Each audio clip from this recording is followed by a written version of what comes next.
From outright faking videos, to bullying a disabled streamer, all the way to swatting, murdering and assaulting people, it's more than safe to say Counter-Strike definitely has a dark side. But before we begin, a word from today's sponsor. If you wanna sell your skins quickly, easily and safely, click the link in the description to sellyourskins.com, where you can find a lot of payment options to choose from, like PayPal, bank transfer and Revolut, with an average wait time of just 5 minutes to receive your funds. There's also a bonus system where the more skins you sell, the better deals you'll get, and to get a 5% bonus, use my code SNIF.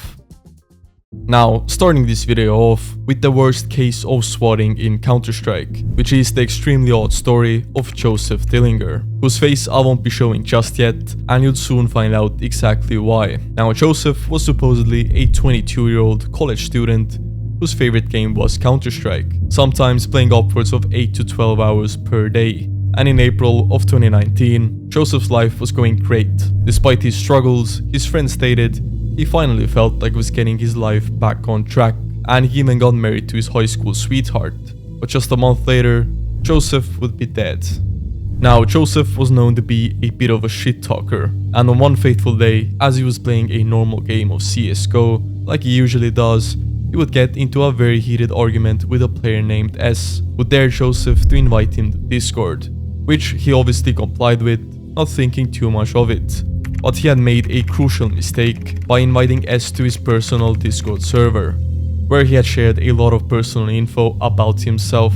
So it didn't take long for S to find out where exactly Joseph lived, and once he did, he decided to make a 911 call, claiming Joseph had poured gasoline all over his apartment and was holding his family hostage. Now, according to Joseph's wife, once arriving on scene, the police did not make themselves known. Instead, they immediately kicked in the door, and when Joseph heard the loud commotion, he grabbed his gun and went to check on it, resulting in him getting shot 7 times and dying instantly on the scene, with the officers then clearing the entire apartment just to find out nobody was being held hostage, and in his room they would find the game where this all began, still open on one of his monitors, alongside with Discord, where his final messages were displayed. Now, what makes this whole story so strange is the fact that the only documentation of this ever happening was produced by a much larger YouTuber by the name of Axe, who somehow showcased news articles about this case, articles that don't even exist. And on top of that, he also went on to show 2 pictures of Joseph, one where his face was clearly visible and another where his face was blurred. But I actually managed to find an uncensored version of the second image, where we can clearly see these 2 are completely different people. And if that wasn't already bad enough, the person in the first picture, who Axe claims to be Joseph Dillinger, is actually Nadir Afuni, who's actually very much still alive and even has a LinkedIn profile. Now, I don't know if Axe completely made this story up or has some insane insider information, but I just find it really odd that I can't even find a single piece of evidence of this story ever happening. Next, we got the incredibly sad story of the legally blind and deaf CSGO streamer Loop, who also has a condition called Hazenate, which basically means he can't feel any pain. So when he was younger, he used to have a really bad habit of scratching his face, to the point that he now has facial deformities, and after losing his teeth, he can't exactly speak properly. But despite all of that, he's still in the top 0.1% of all players and is one of the nicest people in the whole community. But he's also been the main target for a lot of hateful people, which brings us to 2017, where Loop joined an ESC APOG and immediately typed in a message to his team, warning that his speech wouldn't be perfect. But instead of his team actually using their brains to be understanding of his situation, he immediately got flamed. Yo, what do you guys want to do? You want to just bust out A? I can buy smoke. Blocked. Please. Wait up. Please don't troll. You're just gonna get blocked. Who wants to tap? Who wants to tap? Dude, we know you're trolling. Shut up. You're so annoying. You're muted already. Holy shit. Yeah. We're all just gonna end up muting you. It's alright. Yeah. Alright. This is easy, nobody gives a fuck about your troll.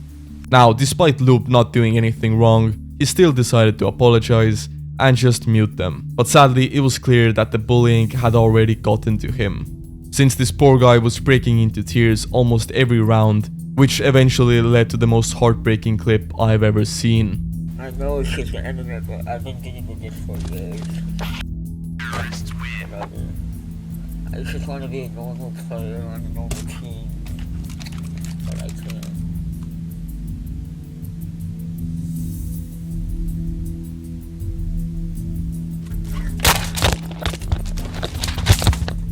Yeah, these guys kick Loop for not communicating, despite bullying him every single time he decided to open his mouth. Luckily though, this whole story does have a happy ending, since after this happened, a lot of people donated him skins and a shit ton of money.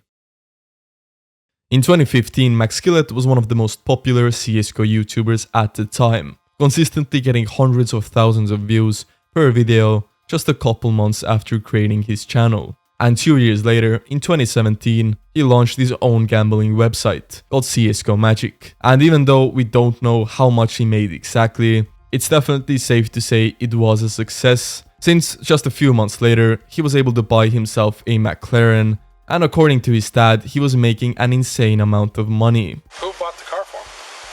He bought it. He bought it? He bought a McLaren? Millions of dollars, yeah. At 18 years old?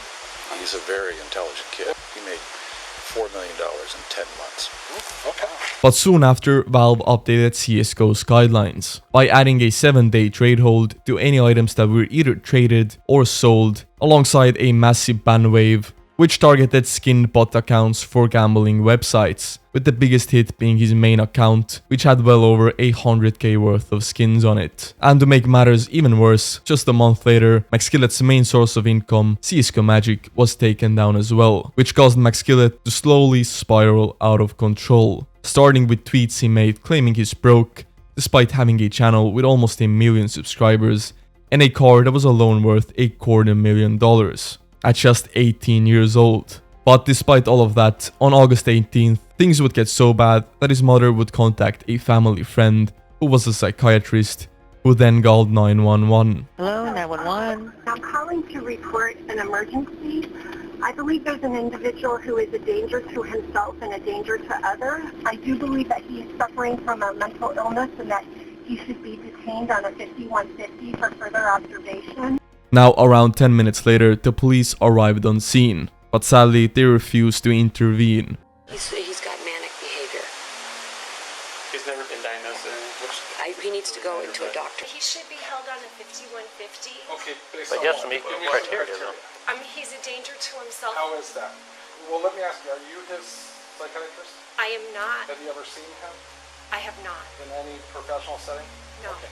Now, later on, after the police had already left, Mcskillet once again told his parents he was having another mental breakdown, before going to sleep for 4 hours. And once he awoke, he told his family he had to go. His dad did try to stop him, but Mcskillet just took off. And around 30 minutes later, he had collided with another car on the highway, driving over 100 miles per hour in the opposite lane, killing himself and 2 other innocent people instantly.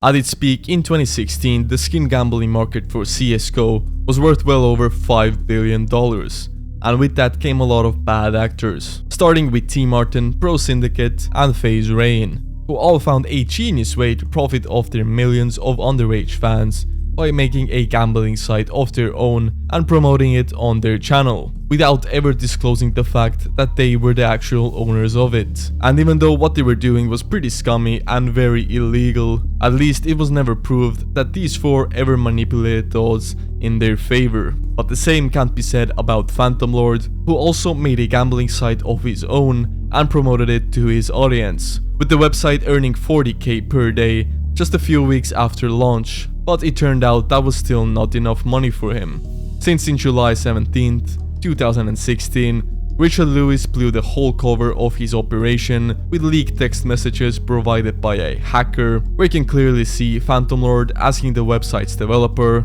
to rig the odds in his favor. But sadly, nothing really ever came of this, and just like everybody else, he got a minor slap on the wrist, with the biggest hit being a simple Twitch ban.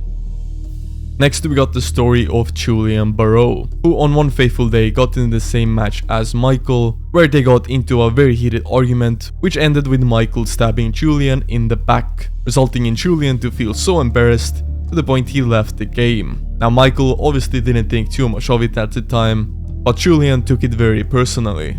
So personally in fact, that he spent the following 6 months trying to track down where exactly Michael lived. And to his surprise, Michael was only a 2-hour drive away from him. So he armed himself with a kitchen knife and started driving. Once he arrived, he knocked on Michael's door, punched a knife into his chest, and took off, leaving Michael in complete agony for the next 15 minutes until he was rushed to the hospital, where things weren't looking the best. Now the doctors obviously wanted to remove the knife from his chest, but it turned out it was only an inch away from his heart, so they had to perform surgery on him for the next 3 hours, which Michael then miraculously survived. Meanwhile, Julian was arrested within the hour of the attack and even confirmed the allegations, stating he wanted his rival wiped out for good. In court, the judge ruled Julian Barrow guilty and was quoted saying, "You are a menace to society. I am frankly terrified of the disproportionate reaction you could have if someone looked at you the wrong way on the street." But for some reason, he was only sentenced to 2 years in prison, which means he has been a free man for over a decade now.